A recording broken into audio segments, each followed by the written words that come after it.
Keira, big week ahead, Community Shield, season opener against Chelsea. They don't got much bigger than that, do they? Yeah, definitely. I think obviously the game's at Wembley and, you know, being a England supporter as well, I think you've always watched the big games played at Wembley, so I think all the girls are really looking forward to it. But yeah, first game against Chelsea is always going to be interesting, and hopefully we can put an exciting game on for the fans at home.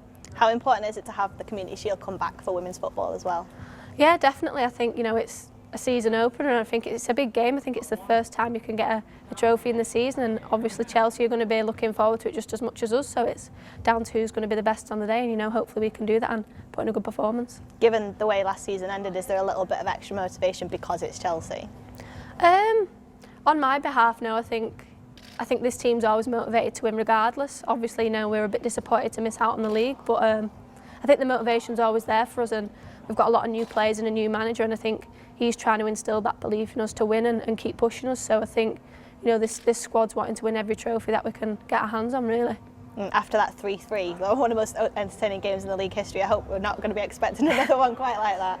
I mean, hopefully not. I think, you know, it's probably a good game for the fans to watch. Not a great game for a player to be playing, and it was so end-to-end. We scored, they scored, you know, vice versa, and, you know, it's probably edge on the seat stuff for the fans. But yeah, I think we put in a good performance at times in that game, and I think if we can take parts of that game and put it into the game at the Community Shield, you know, we won't go too wrong, really.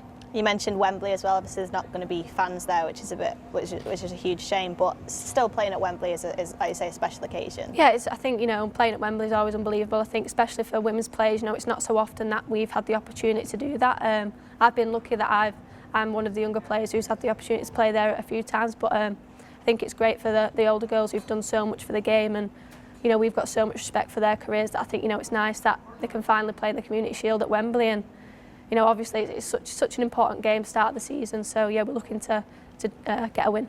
And you've scored at Wembley, so yeah. What does that feel like? Yeah, I think, you know, especially it does make a difference when the fans are there. It's going to be strange, you know, with them not, but yeah, it was a crazy feeling. I think, you know, it probably wasn't the best goal, but I don't score too often, so I'll take it. And scoring an FA Cup final, you know, it was a great feeling, and it was a great feeling to help the team on the day get the win. We go into the game on the back of a really positive pre-season. How's it been for you? Yeah, I think, you know, obviously we've got a new manager, so it was just kind of taking his ideas on board. I think, you know, it's not too dissimilar. I think the way all City teams play, it's kind of the same, you know, possession-based, and we all want to play the same way. So I think it wasn't too dissimilar to how Nick coached, but obviously he has his own little bits that he wants to fine-tune, and I think it's probably more the honest conversations he has. I think that's going to help push the team forward. I think we're at a period now where this team needs to be getting criticised a lot more and being told what we need to work on, and I think, you know, that's something we need to take on the chin and keep working on moving forward.